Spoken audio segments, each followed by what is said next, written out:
Ladies and gentlemen, boys and girls, welcome to another episode of Pastors of Pain.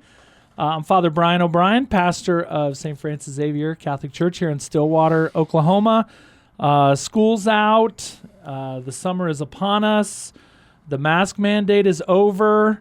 COVID is not gone, but mostly gone. And also gone is Father Carey. He is not here with us. He's on retreat, so he'll tell you all about it, I'm sure, when he's back, but he took a little trip to the Midwest with a bunch of students visiting various shrines in St. Louis, and I saw a video of him at Lambeau Field in Green Bay, which is like a religion, but close. Anyway, so as we do when one of us isn't here, we love to have wonderful and special guests, and today is such a day because I'm joined here in the studio by Deacon Tom Cabeen of St. Francis Xavier. Thank you so much for the invitation. What I appreciate a joy. being here. I'm sure we'll have a nice conversation. No doubt about it. So Deacon Tom is kind of new on the Stillwater scene, but That's right. Kind of not anymore. I mean, he's been around enough where, but he just has a fascinating family, a fascinating history. In converting to Catholicism and then becoming a deacon. You reached out to, I don't know, it was probably 3 or 4 years ago and said, hey, I'm a deacon in Connecticut and I might be moving to Stillwater. Tell us about the move. So I have a son who is a scientist. He's been on the show. A molecular biologist. Yeah, he's been on the show. And he, when he was considering this job, he asked me if he took a job out here, because we have a very close family. He asked if I would consider retiring from my secular work and moving out here. And so I said, absolutely. If you, I had never given a consideration to Oklahoma. Most people have. That's okay. And so, but believe it or not, there are connections here. So anyway, he accepted the job at OSU, and we came out and visited him. It was, I think, on maybe the second visit that we came out here is when I first met you. You and I had breakfast together. Jimmy's Egg. At Jimmy's Egg, that's right. And we were looking for a house to buy. We ended up. I remember that. Yeah, wow. I ended up visiting him. We wanted to be fairly close to them, close enough that we could see one another regularly. And as it turned out, but we won't go down this road. Now you live next door. I ended up buying the house next door to him. Yeah. God's providence. And we had it. So I'm glad you bring that up because I have to say, in my life, I've had a rather unusual life, but I see in this life a lot of God's providence. Yes. And a lot of stuff that happened in my life. I did not see the value of it at the time. In fact, I couldn't figure out what was going on. But so let me start out. I'm an Arizona boy. I moved here from Connecticut, but Connecticut is not my home. I was born and raised in Arizona. I always associate you more with Connecticut, just because that's where you came from. And I spent a lot of years there. But then, you speak Spanish, and you have Exactly. you kind of have a little Western so there's something flair to you. Yeah, exactly. I lived in the East for a half a century, and I still never felt at home there. Yep. That tells you about how old I am. But my dad, believe it or not, was an honest-to-God cowboy. He, when I was born, my parents lived on a ranch in Holbrook, Arizona. Huh. And my dad had horses and cattle. And so Stillwater is very much like home, believe it. Yeah. So, wow. So we, in 1953, my parents got involved. I was 3 years old at the time. I was born in 1950. And my parents got involved with Jehovah's Witnesses. My dad had no religion prior to that. My mother was a very nominal Methodist. And when her mother and the mother of another of her best friends started studying with Jehovah's Witnesses, they got involved. And again, I could tell you a lot more about this, but my parents got very involved with the Witnesses, and my dad became sort of a a church planter, you would call it. We, among other places, we ended up in Cottonwood, Arizona. And my dad was the pastor of a little church there. When we came there, there was about 5 people. Wow, that's when we wow. left there, that would have been about 1955 that we went there, and we left there in 1961. There was a whole church there, and probably 50, 60 people. Wow. And it was in 1960 that my father got involved in a ministry to the Spanish-speaking people. I was 10 years old, and that's when I began to learn Spanish, and that's how I learned Spanish. That's how you know it. I say Deacon Tom is the best Spanish speaker that we have, and since he moved here, our ministry to our Spanish speakers here in Payne County has just, I would say, doubled or tripled just based on his abilities. Well, I'm so happy to be able to serve this. I love the Spanish-speaking people. I've got a lot of very, very dear friends among the Spanish-speaking people that I knew in Arizona and in California. We moved to El Centro, California, and was in a church there. That's very close to the border, and so let me actually back up. What is a Jehovah's Witness? So Jehovah's, because I think I've been a Catholic my whole life. I've known Jehovah's Witnesses over in the course of my life, never like really well, and so I think that just that faith is not maybe familiar to a lot of people. Maybe not. When I was growing up, one of the things that Jehovah's Witnesses were known for was coming door to door with a Watchtower and Awake magazine. That's, I think, how most people know them. Yeah, and that's They're the people who knock on your door. Yep, the people who knock on your door on Sunday morning, on Saturday morning, and wake you up 7 a.m. when you don't want to be awakened. And I have been in that position many times. But also, witnesses are known for a couple of other things, which turned out to be quite significant in my life. The witnesses are part of they are related, actually, sort of first cousins to the Seventh-day Adventists. Uh-huh. The witnesses were part of the Second Adventist movement that started in the 19th century, and they were started out as a movement rather than an actual separate religion or cult. They changed significantly after the death of their first leader, who was a guy named Pastor Russell. So for the first few decades, people that were in that religion were very much like members of other religions. Russell himself had been a Presbyterian, and they were members of other religions who just kind of went along with that movement. So but in the 20th century, the witnesses sort of broke off as a separate movement, and under the guidance of their second president, a guy named Rutherford, they made a lot of stands about various religious issues, and because Rutherford, was a lawyer, he took cases to the Supreme Court. Oh, wow! And the witnesses probably are more responsible than any other particular religious group for establishing certain rights in freedom of religion, freedom to go from door to door. Witnesses don't salute the flag. Mm-hmm. They got that, and in fact, believe it or not, witnesses are known more for what they reject of traditional Christianity than what they accept. And so they don't accept most of the major doctrines of they don't accept the Trinity. They don't believe that Jesus died on a cross.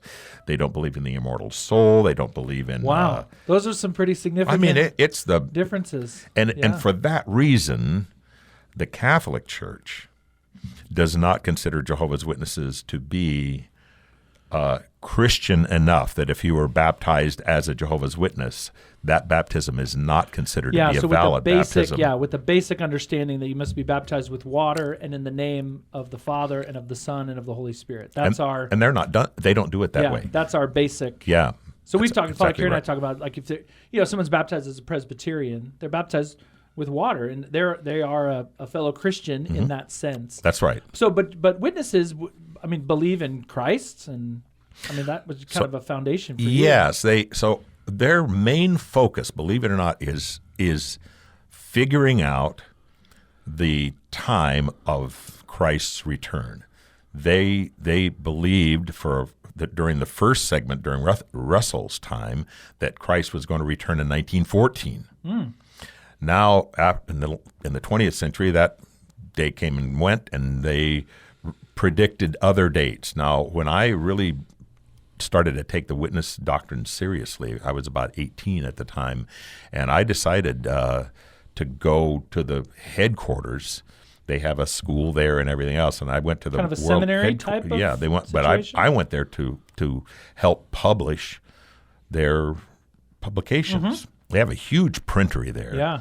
and they publish all kinds of publications. That's what their big thing is, and A lot of it's times all you'll see them about at big events, parades, and I see them a lot at like big sporting events.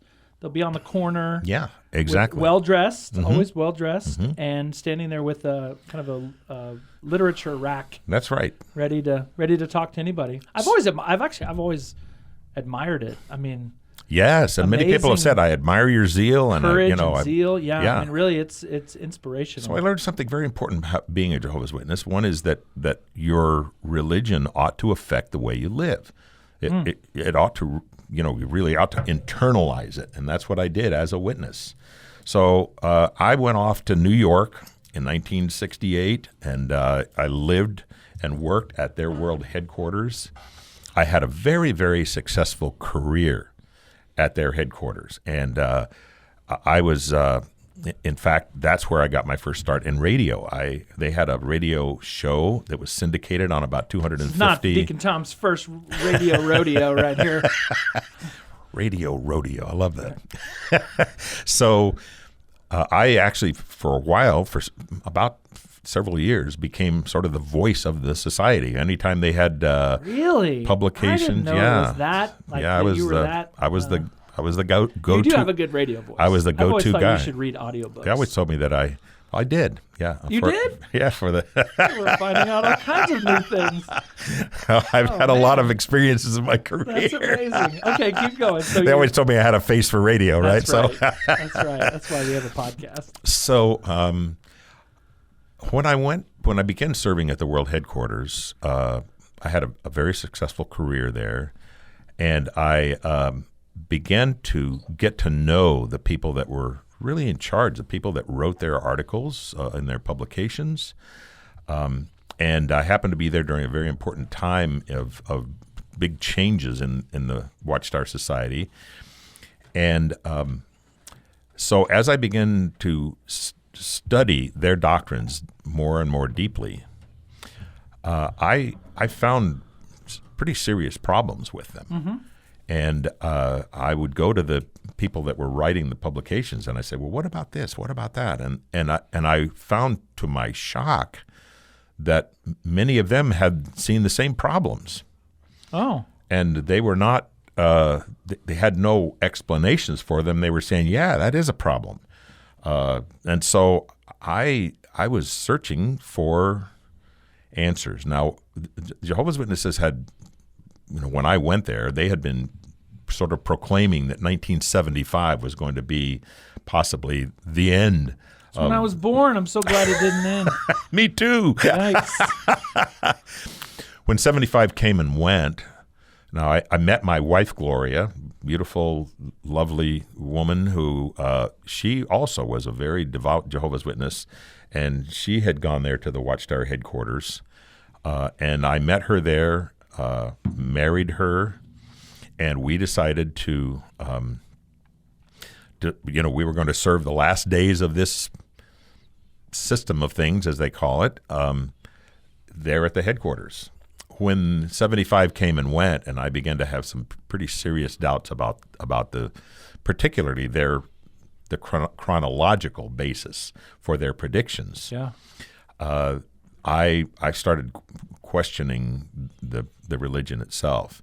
In 1979, a man from Sweden, a Jehovah's Witness, had been in the door-to-door work, and he encountered a professor of history.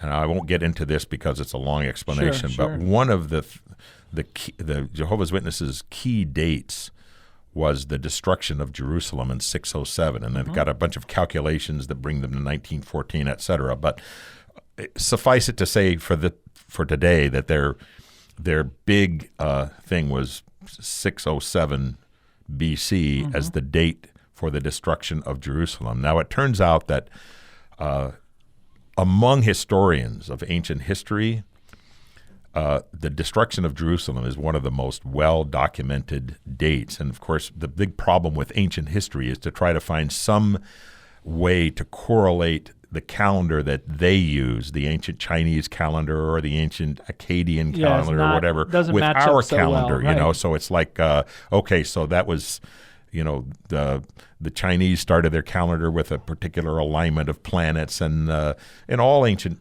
people had their calendar. So, but the date of the date of Jerusalem's destruction, which is 586/87, is extremely well documented. So this professor challenged the Well, they were going off 607. Yeah, they were going off 607. It was 586. That's 580. Yeah, that's exactly a big right. difference. Yeah, and that 20 years makes all the difference, because if that date is wrong, the whole thing collapses. So what this professor challenged this man, this witness from Sweden, his name was Johnson, to provide evidence that 607 was the date. So he took the challenge on. He went to the university library and studied up and found out that there were multiple independent lines of evidence that pointed to 587.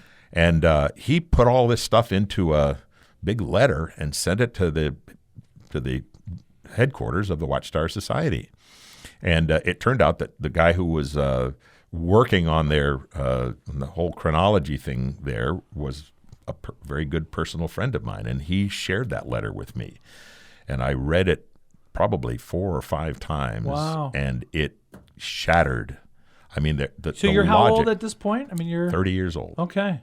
Yeah, 29 years old I was at the time that I read that. Wow. And so I came to the conclusion, my wife said that I was gray, that it was because you had to this point, you had given, at least I gave 10 my entire years, life. Yeah, exactly. All my best years I'd given to this thing. And yet it was not true.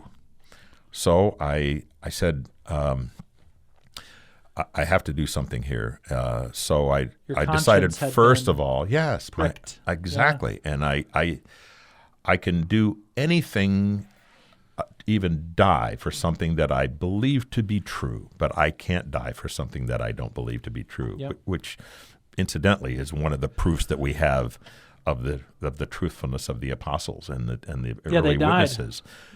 You won't die for a lie. Those early martyrs, If they had made up that story of who Jesus was, you won't get thousands of people to die for that. So we decided to leave the world headquarters in 1980. By that time, I was very well known among witnesses. So we left there because we wanted to start a family, and we could not do that and remain members of their headquarters staff.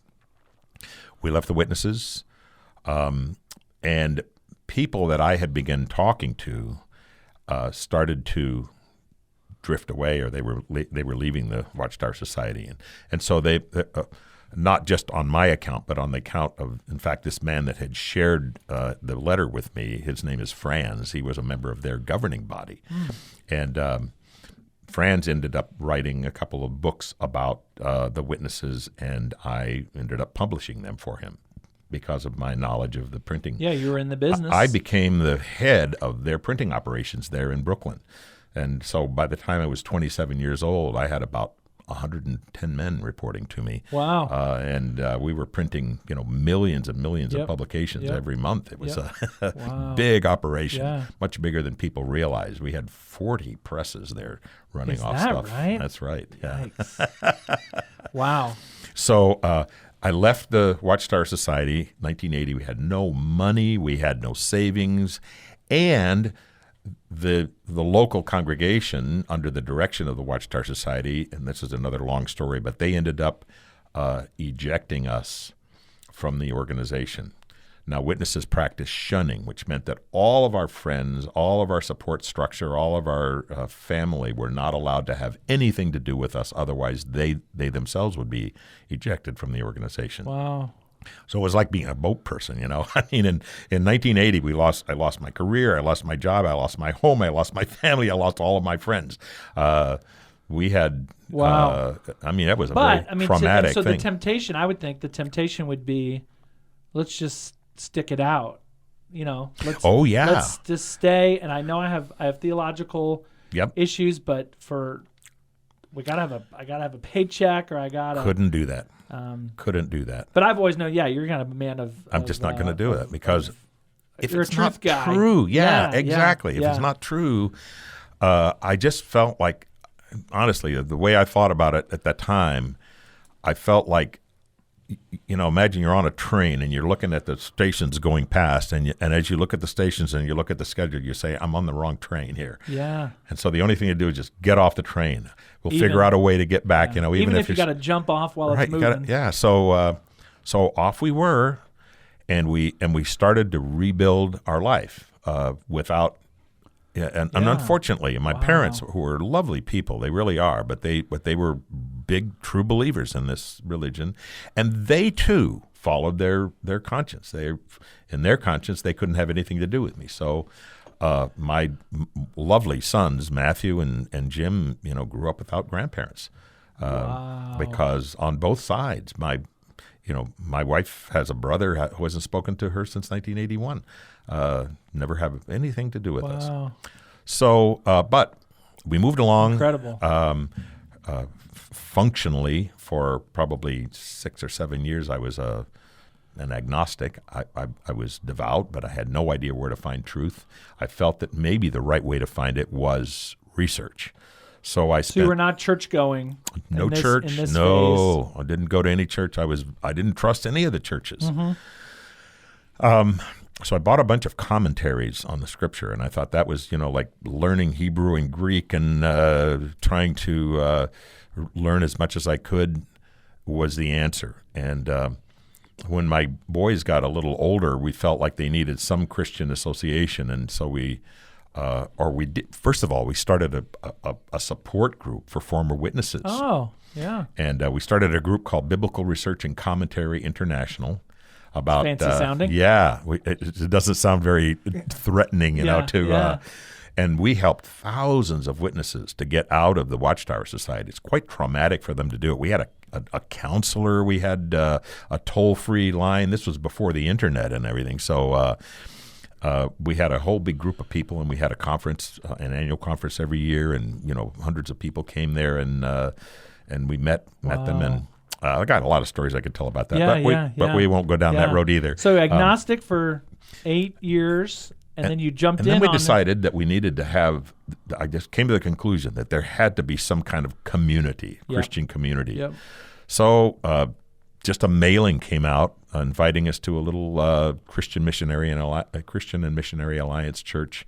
We went there for a year and a half. They didn't have a very robust youth program, so we switched over about 1991, I think, to Grace Baptist Church. I taught adult Sunday school classes there for 14 years, and I was an elder, and I continued to do research. I had come to the conclusion I would read one commentary about Scripture, and the commentary had proof texts and solid logic, and they would come to one conclusion. Let's say, for example, like whether you should baptize infants. Mm-hmm. If you read a Presbyterian commentary, you'll find good logic, good reasoning, scriptural proof texts that prove that you are that you ought to baptize infants. Yeah. If you look up a Baptist commentary, you'll find all the proof texts to prove that you should baptize adults. Right. I couldn't find any way to resolve that problem. So who's right? So I tried everything. Providentially, I was asked to teach a class in church history, and I realized that I knew almost nothing about the history of the church. So I began to buy history books. I've got probably 30 or 40 history books about the church history. And as I read that, I asked one of my friends who had been in the BRCI group, he had become a sort of a patristic scholar, and he said, well, have you read the early church fathers? And I said, no, I'd never even heard of them. Yeah. So bought it's a 40-volume set, and started at the earliest. I never do anything halfway. I could just see you doing that. And I sat down with the Apostolic Fathers, and I started reading them. It was really difficult because their understanding of things was so different. But here's what shocked me: they had a very, very robust faith. I was expecting something that was kind of just they were trying to figure things out. It wasn't like that at all. Yeah, they knew exactly what they were talking about, and it was much, much richer and more robust than anything I had ever read. Yeah. And so I was reading and reading. I fell in love with that early faith that they had and their belief system, but I knew nothing about it. Very briefly, I had a difference of opinion with the pastor of the Baptist church about free will, whether or not we have free will. A big issue over the centuries. He was a Calvinist, and he believed that we do not have free will. And I said, well, by that time I knew enough about the early church fathers. I said, I cannot not believe in free will. Another conscience issue. They kicked me out again. They asked, they got the elders together. They sent me a nice, well-worded letter that invited me to step down as an elder, as a teacher, and as a member of their church. So I went to the Episcopal Church for a brief period. All right, so witnesses, agnostic, Baptist, Episcopal. In the Episcopal Church, for the first time, I saw liturgy. Yeah.